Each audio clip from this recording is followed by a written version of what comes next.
Amém, amados irmãos? Vou pedir para os queridos irmãos abrir a palavra de Deus em Mateus, capítulo 21. Vamos ler de 1 ao 11. Esta vai ser o texto da mensagem, tá, queridos? Então, os irmãos abram a palavra de Deus em Mateus, capítulo 21. Leitura responsiva, do 1 ao 11. Eu vou pedir para os irmãos ficarem em pé novamente, porque os evangelhos a gente lê em pé. Não é isso? Amém? Todos acharam? Mateus 21, do 1 ao 11, leitura responsiva. A entrada triunfal de Jesus em Jerusalém. Esta vai ser a reflexão da palavra. O esboço, tá, queridos? Diz assim: quando se aproximaram de Jerusalém e chegaram a Betfage, ao Monte das Oliveiras, enviou Jesus 2 discípulos, dizendo: lê. Ide à aldeia que está diante de vós, e logo achareis presa uma jumenta, e com ela um jumentinho, desprendei-a e trazei-os. E se alguém vos disser alguma coisa, responde-lhe que o Senhor precisa deles, e logo os enviará. Ora, isto aconteceu para se cumprir o que foi dito por intermédio do profeta. Dizei à filha de Sião: e eis aí te vem o teu rei, humilde, montado em um jumento, num jumentinho, cria de animal de carga. E os discípulos, tendo feito como Jesus lhe ordenara, trouxeram a jumenta e o jumentinho. Então puseram em cima deles as suas vestes, e sobre elas Jesus montou. e a maior parte da multidão estendeu as suas vestes pelo caminho, e outros cortavam ramos de árvore, espalhando-os pela estrada. E as multidões, tanto os que precediam como os que seguiam, clamavam: Hosana ao filho do Davi, bendito que vem em nome do Senhor, Hosana nas maiores alturas. E entrando ele em Jerusalém, toda a cidade se alvoroçou e perguntavam: quem é este? As multidões clamavam: este é o profeta Jesus de Nazaré, da Galileia. Tendo Jesus entrado no templo, Expulsou todos que ali vendiam comprar. Está no 12.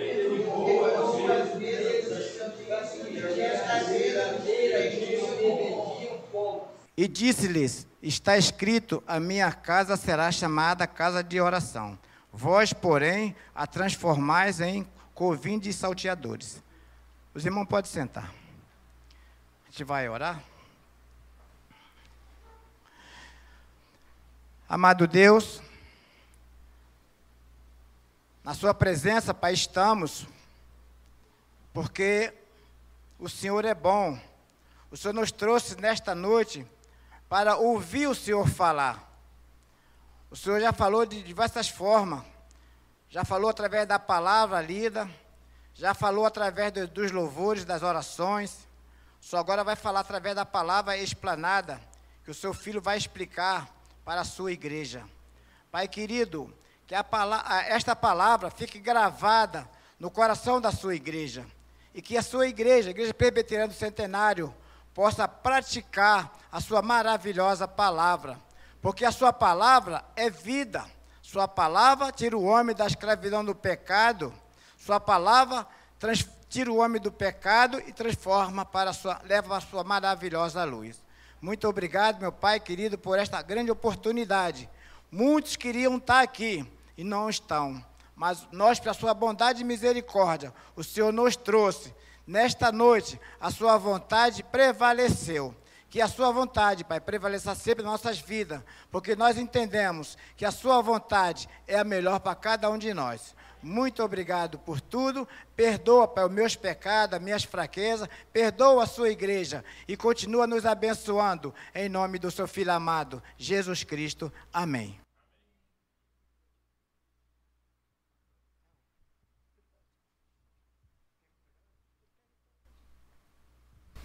Irmãos, uma boa noite em Cristo Jesus. Amém? Amém.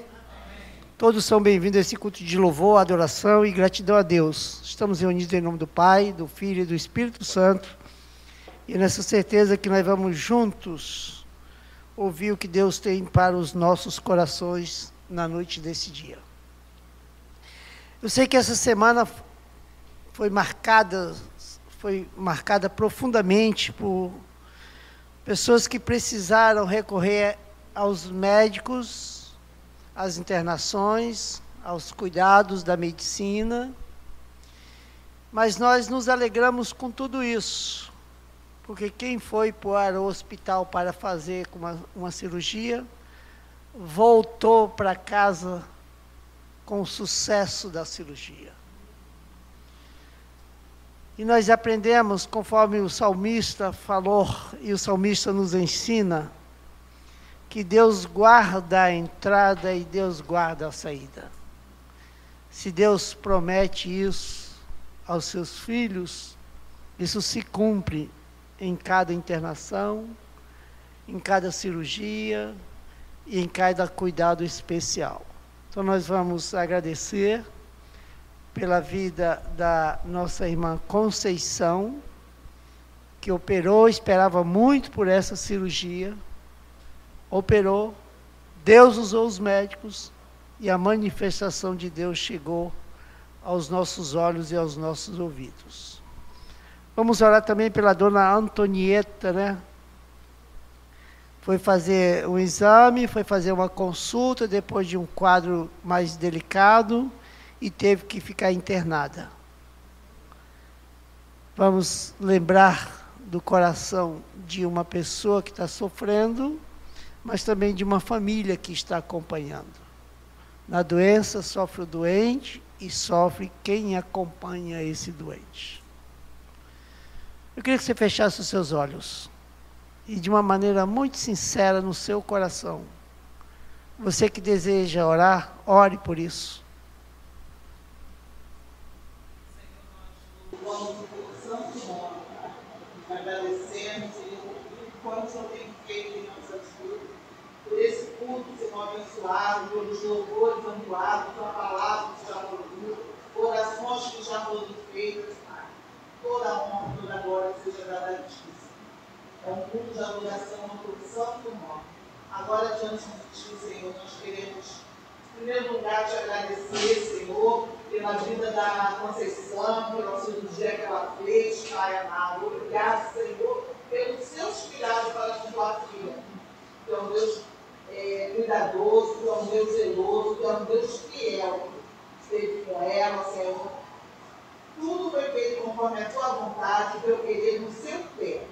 Agora te pedimos pela recuperação da Tua serva, que corra tudo bem, Senhor, seja uma recuperação plena, Deus, sobre seus cuidados. Te agradecendo também pela vida do Ailton, Senhor, que passou por uma cirurgia. Muito obrigado também, Senhor, pelos teus cuidados para a vida do teu servo. Abençoa a recuperação dele também, Deus, que seja uma recuperação plena, Deus. Derrama da tua unção santa sobre a vida do seu filho. Colocamos diante de Ti, Senhor, agora a vida do companheiro. Tua serva, Pai, nós amamos, Senhor, mas o Senhor ama muito mais, Pai. Nós sabemos do Teu cuidado, Senhor. Pedimos, Senhor, que Teu óleo santo, Senhor, esteja derramado da cabeça aos pés agora, Senhor.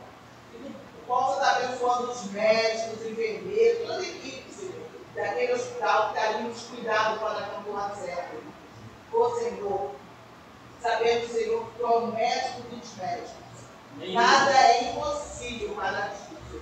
Então, Senhor, diante disso, Senhor, colocamos a vida da mulher e te pedimos. Se for da Tua vontade, do Teu querer, Deus, eu pego um milagre, Deus. Só o Senhor pode. Abençoa aqueles médicos, capacita, Deus, para que possa cuidar e fazer o melhor pela sua serva. Colocamos também diante de Ti, Senhor, a vida dos seus filhos, seus familiares, Senhor. E sabemos, Senhor, como é doloroso, Senhor, estarmos ali junto com um ente querido nosso, Senhor, numa enfermidade. E não podemos fazer nada, Senhor. Muitas das vezes nós nos sentimos impotentes, Senhor, diante da enfermidade. Mas sabemos, Deus, eles têm confiança em Ti. E colocar a vida delas nas Tuas mãos. Eu te peço nessa hora, Senhor, que o Senhor Pai dando um refrigério pelo Jesué, Vaninha, Senhor, os demais filhos da Brunieta, Deus. Fortaleça cada um nessa hora, Deus. Que eles não venham desanimar, Deus, que eles possam confiar em Ti. Continua, Senhor, com ela naquele hospital. Não só com ela, Senhor, mas todos os pacientes que se encontram naquele hospital, Senhor.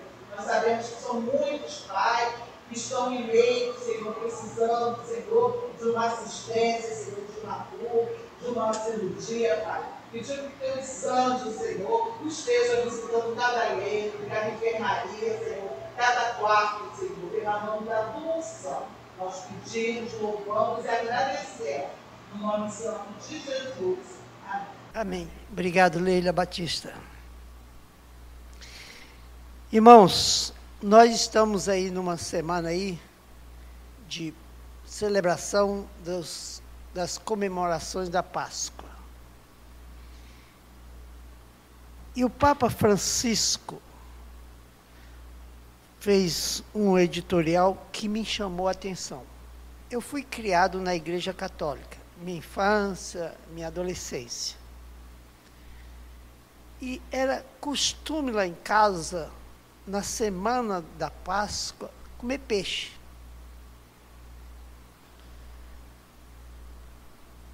Por que eu estou falando isso com o escrito do Papa?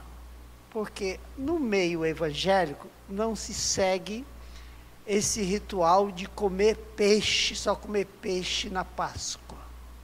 Na Igreja Católica tem esse hábito, esse costume, essa tradição. E o Papa Francisco então escreveu: comam o que quiserem na Páscoa. O sacrifício não está no estômago, mas no coração.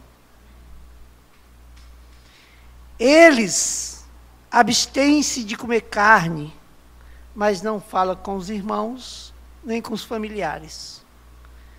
Não vão visitar seus pais e nem assisti-los. Não partilha comida com os necessitados. Proíbe os filhos de verem o pai. Proíbe os avós de verem os netos. Criticam a vida dos outros. Espancam a mulher. E aí ele continua: um bom churrasco ou um guisado de carne não vai fazer de você uma pessoa ruim. Assim como um filé de peixe não vai fazer de você um santo. E ele conclui: melhor procurarmos ter um relacionamento mais profundo com Deus através de um tratamento melhor com o próximo. Papa Francisco. Queridos, nós estamos hoje no calendário cristão com a ênfase maior por a Igreja Católica, no Domingo de Ramos. Domingo de Ramos é o domingo que antecede a Páscoa, a ressurreição de Cristo. É interessante que esse Domingo de Ramos, no contexto em que ele foi nascido, na época de Jesus, trouxe questões religiosas muito sérias. E também ficou marcado como um domingo da entrada triunfal de Jesus em Jerusalém. Jesus andou por diferentes cidades. Mas essa entrada dele no Domingo de Ramos em Jerusalém foi triunfal. Por quê? Foi um domingo marcado por uma manifestação popular, a vontade do povo. Um dia festivo para toda aquela multidão, cheia de encantamento. Louvores, músicas eram cantadas, nascido com hosanas, aleluias, e ramos de flores e galhos de árvores eram jogados pelo chão. E aquele povo então resolveu proclamar a Jesus como rei. Um dia, na verdade, de uma explosão sentimental muito forte. A cidade inteira se comoveu com a entrada de Jesus em Jerusalém. No entanto, Jesus sabia, mas aquela multidão a princípio não, que aquelas reações, aquelas, entre aspas, homenagens, não acompanharia Jesus até a cruz. E aí entra um fator diferenciador. Se o domingo de Ramos marca início de uma semana cercada de acontecimentos, com episódios finais da vida e da obra de Jesus aqui na terra, antes da ressurreição. Depois disso, dessa homenagem, ele tem pela frente o caminho da cruz.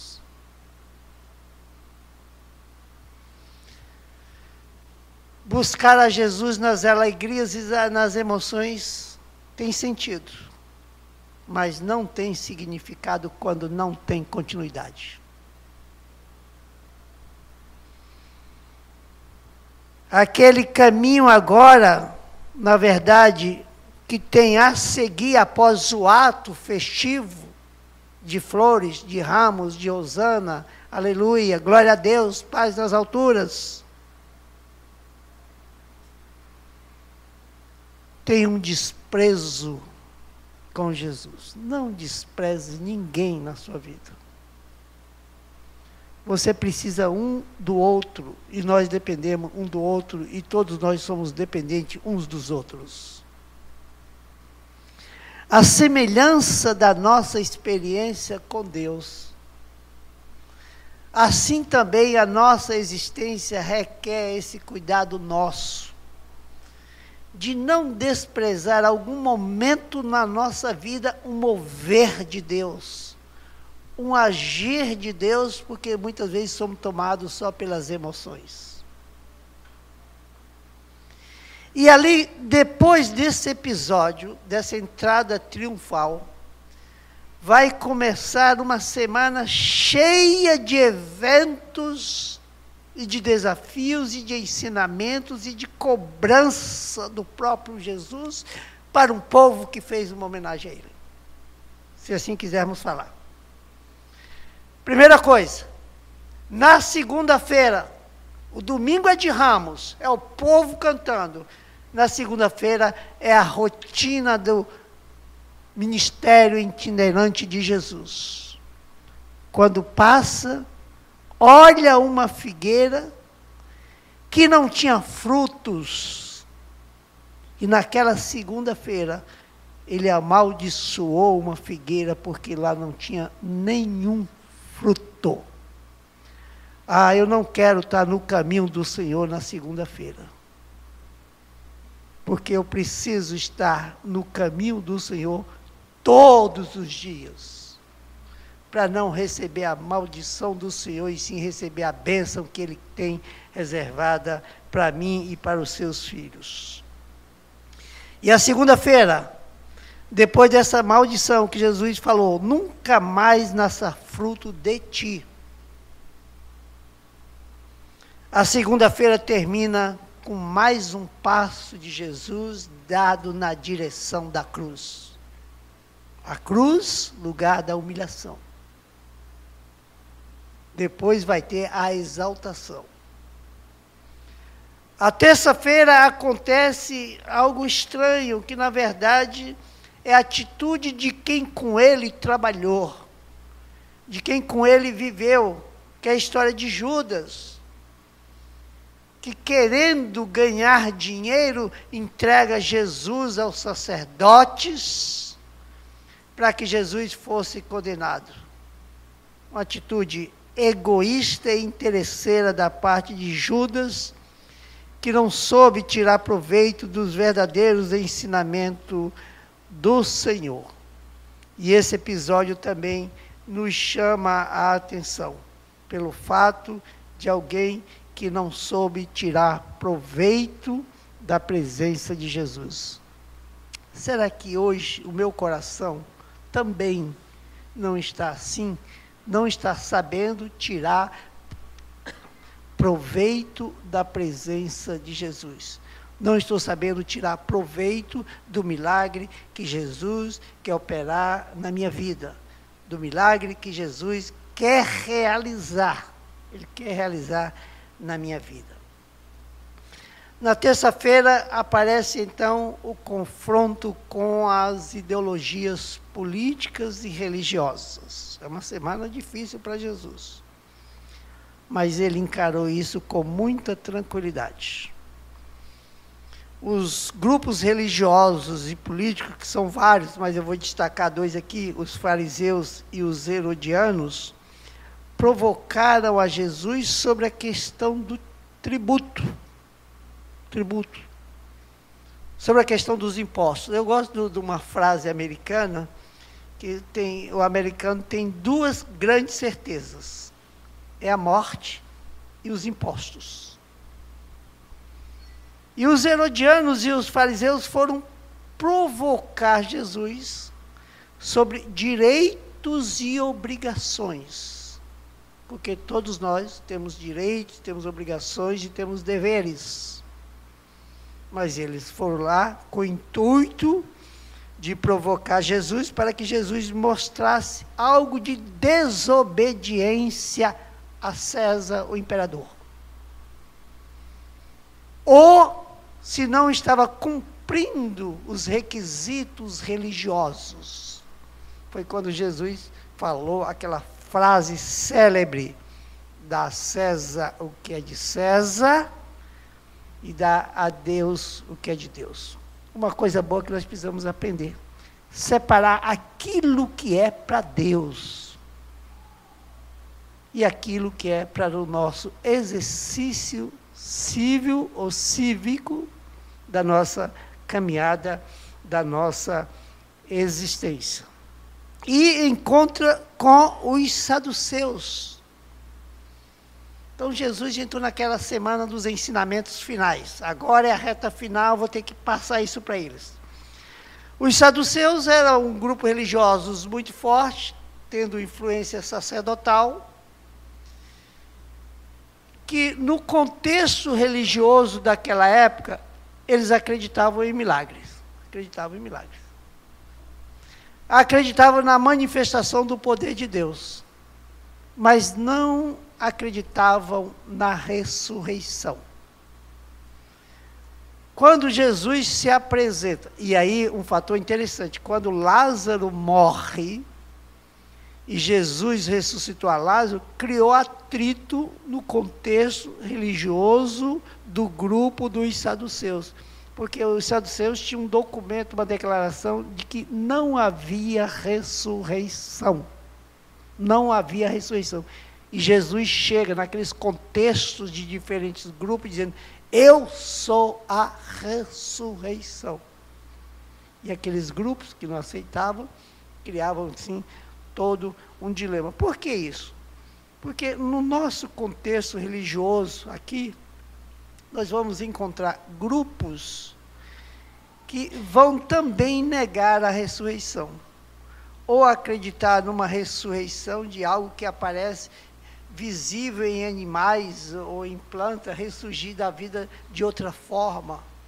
Isso também, a semelhança dos saduceus, é negar aquilo que Deus deixou ensinado. E essa questão da ressurreição é tão séria, que até eu ilustrei esse texto quando dirigi o estudo aqui sobre os partidos religiosos e políticos, de uma mulher que casou 7 vezes. Casou uma vez, o marido morreu. Casou a segunda vez, o marido morreu. A terceira vez, o marido morreu. A quarta vez, o marido morreu. A quinta vez, o marido morreu. A sexta vez, o marido morreu. A sétima vez, o marido morreu. Os saduceus, para provocarem a Jesus, se existe ressurreição, mestre, ela vai ser esposa de quem? Esposa do primeiro? Ou esposa do segundo? Ou esposa... A palavra de Jesus foi enfática. Foi enfática. Mateus 22, 29 e 30.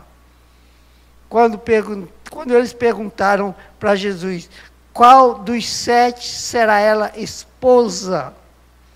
Jesus então foi enfático. Mateus 22, 29 e 30. Errais, não conhecendo as Escrituras, nem o poder de Deus, porque na ressurreição nem se casam, nem se dão em casamento, são, porém, como anjos. Olha que ensinamento maravilhoso, e o confronto último e direto de Jesus com os grupos religiosos. E aí chega também o grupo na terça-feira, o grupo dos escribas, que queria saber sobre o resumo da lei, porque tudo era regido, baseado nos 10 mandamentos do Antigo Testamento. 10 é uma simbologia, porque eles acreditavam que 10 caberiam nas mãos. E aí a resposta de Jesus. A grande pergunta é, qual o principal de todos os mandamentos? Marcos 12, 28. Se tinha lá os mandamentos, lá no Antigo Testamento, o escriba quer saber qual o principal. Aí Jesus disse, amarás, pois, o seu teu Deus de todo o teu coração. Essa foi a resposta de Jesus. Na quarta-feira acontece um fenômeno interessante, onde Jesus é ungido. Essa unção nasce do coração de uma mulher que está carregando um perfume especial, e aquele perfume é usado como uma manifestação de um cuidado para com a vida do Senhor. Deixa eu beber um pouquinho dessa água aqui. Gosto dessa ideia da água, viu, gente? E aquela mulher, então, se encontra com Jesus num contexto muito difícil. E ela se manifesta de Jesus. E oferece para Jesus, naquela última semana dele, aquilo que ele estava esperando. Uma manifestação de um coração sincero para com Deus. Nossa semelhança. É isso que Deus está esperando de nós também. Uma manifestação sincera diante desse Deus maravilhoso, que muito pode fazer pelas nossas vidas, pelo nosso contexto. E aí, também, agora na quinta-feira vai acontecer o fenômeno de Pedro negar a Jesus. Negou Jesus 3 vezes, e o sinal que Jesus tinha dado foi falando da história do galo. Quando o galo cantar, você vai lembrar que o galo não cante na nossa frente sem que a gente tenha consciência de evitar o canto do galo, fazendo aquilo que Deus espera de cada um de nós. A quinta-feira foi marcada pela traição. O domingo de Ramos, que parecia ser festivo para a multidão, nascido com hosanas, aleluia, Ramos, termina com lágrimas e tristeza. Termina com a morte e crucificação de Jesus na sexta-feira. Sexta-feira, domingo, segunda, terça, quarta, quinta, sexta, 5 dias. Aquele povo proclamou Jesus por 5 dias como rei das suas vidas. Não caia nessa. de querer proclamar Jesus por alguns momentos na sua vida. Não faça isso em nome de Jesus. Ele tem que ser eterno, permanente, como Senhor da sua vida. Não escolha dias apenas para glorificar a Deus, ou desfazer de dias que Deus quer fazer algo por você. E aquilo que nós estamos vendo como uma semana festiva, tem um final triste na sexta-feira, quando Jesus recebeu uma coroa de espinho. Você quer dor maior do que essa? Ser coroado com uma coroa de espinho por manifestação humana. Quem demonstrou carinho, afeto e preocupação. Recebeu esse gesto que deixou marcas profundas e tão sérias, tanto é que nós estamos comentando aqui hoje, que se prolonga no tempo, uma coroa de espinho. Então, a última semana de Jesus foi marcada por humilhação. A manifestação popular daquela época não é diferente dos dias de hoje, onde nós estamos querendo proclamar Jesus por alguns segundos, oferecendo flores. Deus não quer as nossas flores. Ele quer o nosso coração para que ele possa trabalhar plenamente da maneira como esse coração precisa viver, e viver de uma forma muito intensa.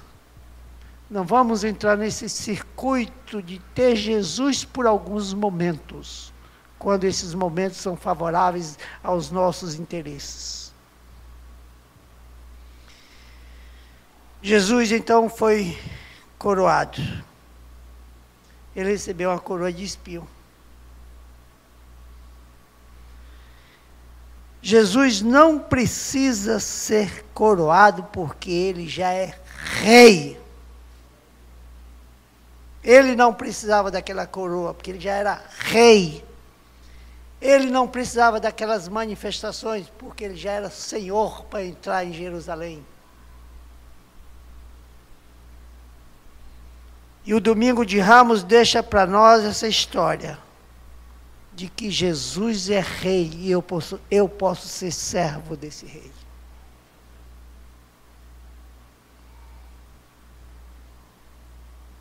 O último domingo de Jesus, tradicionalmente conhecido como Domingo de Ramos, é marcado pela entrada triunfal de Jesus montado num jumentinho. E o texto que lemos, nós vimos esses preciosos ensinamentos. E a narrativa bíblica diz isso: eis aí veio o teu rei, justo e salvador. Está lá em Zacarias 9:9. Humilde, montado em um jumentinho. Domingo de Ramos ficou na história, irmãos, porque tem um episódio que me chama bastante atenção, além desses aqui relatados, que foi o cuidado de Jesus em ter coragem para modificar ou trabalhar aquilo que não estava perfeito. Olha Mateus 21, versículo 12. Naquela última semana de Jesus, Jesus resolve entrar no templo.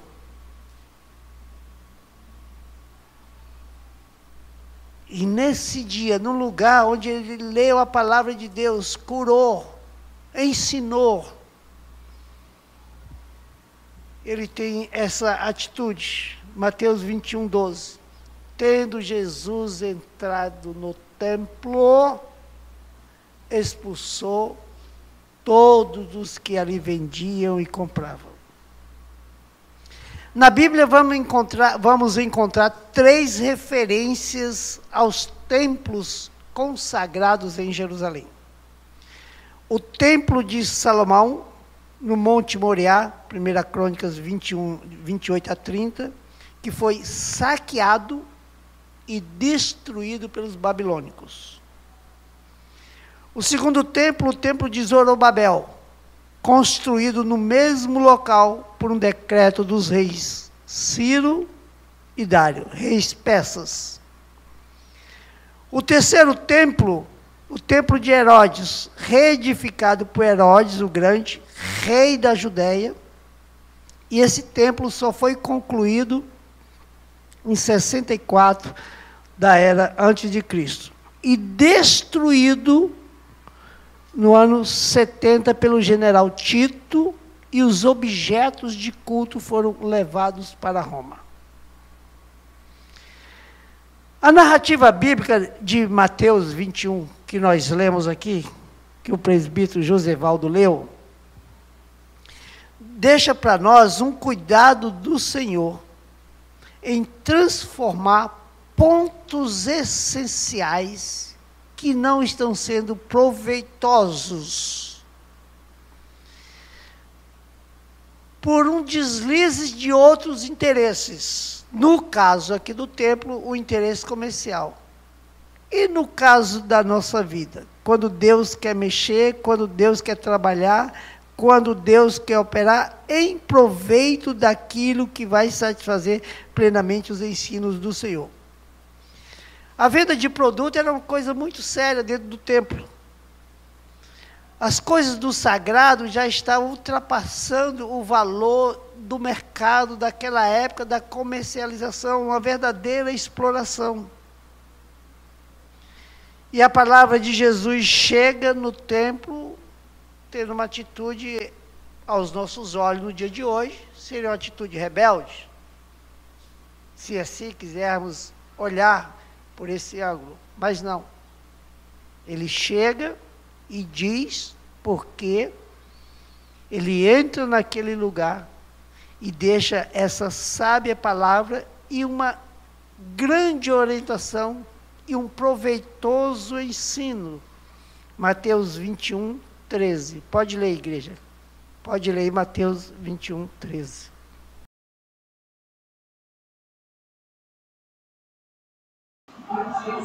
Está escrito: a minha casa será chamada casa de oração. Vós, porém, as transformais em grupos de salteadores. Minha casa será chamada casa de oração. É a última semana de Jesus. Ensinei, Jesus podia dizer isso, orei, curei, manifestei poder, e não vou abandonar a minha casa nessa hora.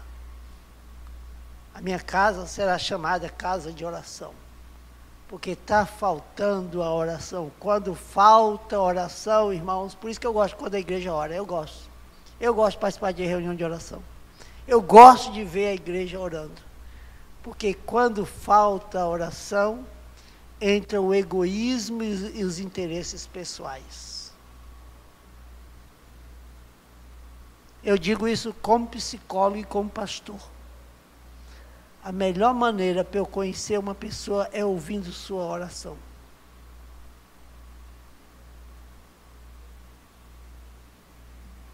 A atitude de Jesus fez daquele episódio uma mudança radical na vida dos frequentadores do templo. Expulsou todos os que ali vendiam e compravam. Ralph Lane deixou uma frase que se tornou célebre sobre essa narrativa bíblica. É que Deus separa de nós aquilo que nos separa dele. Perfeito. Como Deus separa? Nos advertindo de forma coercitiva e energicamente, como fez na narrativa do templo. expulsando cambistas, especuladores, exploradores, compradores, vendedores, aproveitadores, falsos adoradores, e eliminando os objetos impróprios para adoração. Ok? Para aí, objetos impróprios para adoração. Mas hoje, o que seriam os objetos impróprios para adoração? Meu coração. Meu coração. E aí você pode refletir, deve refletir sobre esse órgão tão precioso e especial, que ameaça muito a sua vida, a nossa vida, se ele está impróprio para a adoração do Deus poderoso, e se está, Deus vai trabalhar, Deus vai operar, e Deus vai cuidar de você e do seu coração, mesmo que ele precise derrubar as cadeiras, mesmo que ele precise agir energicamente, eliminando tudo aquilo que não faz parte de um objeto de culto para o Senhor, se assim quisermos chamar o nosso coração.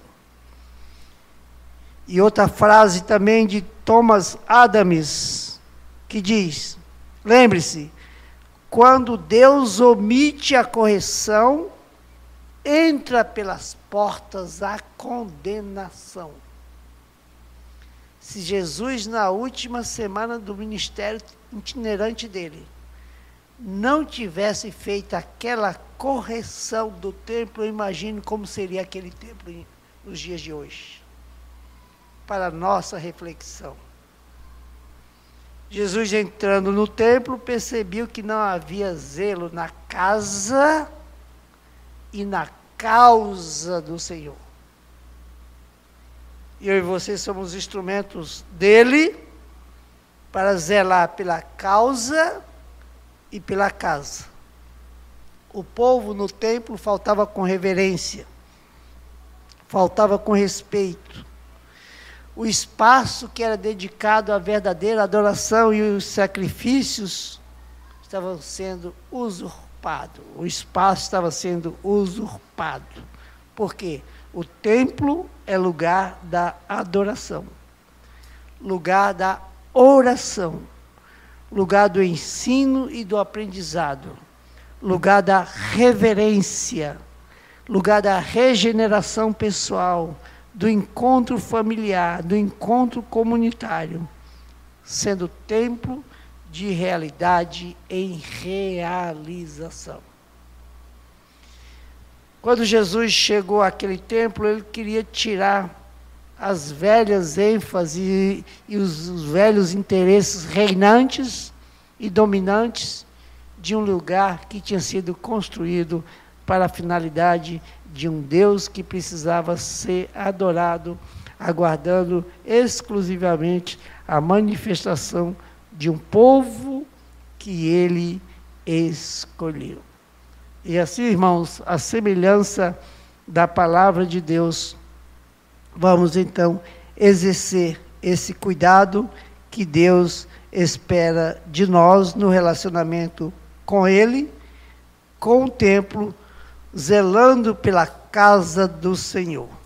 Deus, na verdade, já nos deixou esse grande desafio de não mais o espaço físico, como também o corpo como templo do Espírito Santo, que precisa, na verdade, ser purificado pelo agir e o mover do Senhor nas nossas vidas. Vamos ter coragem, a semelhança do que houve naquele contexto, deixar Deus eliminar aquilo que precisa ser eliminado do nosso coração. Deixar Deus quebrar aquilo que precisa ser quebrado no nosso coração. Deixar Deus virar aquilo que precisa ser virado no nosso coração, para que a vontade dele se sobressaia no projeto que o Senhor tem. Não sabeis que sois santuário de Deus? Olha que Paulo está falando em 1 Coríntios 3,16. E para concluirmos, irmãos, vamos deixar Deus agir na nossa vida, a semelhança de como Ele agiu no templo. Porque Salmo 108, versículo 13 diz, nele faremos proeza. E o apóstolo Paulo foi mais além, porque nele vivemos, nos movemos e existimos. Vamos ficar em pé? Presbítero Hugo, ora para a gente aí, presbítero Hugo, uma oração final.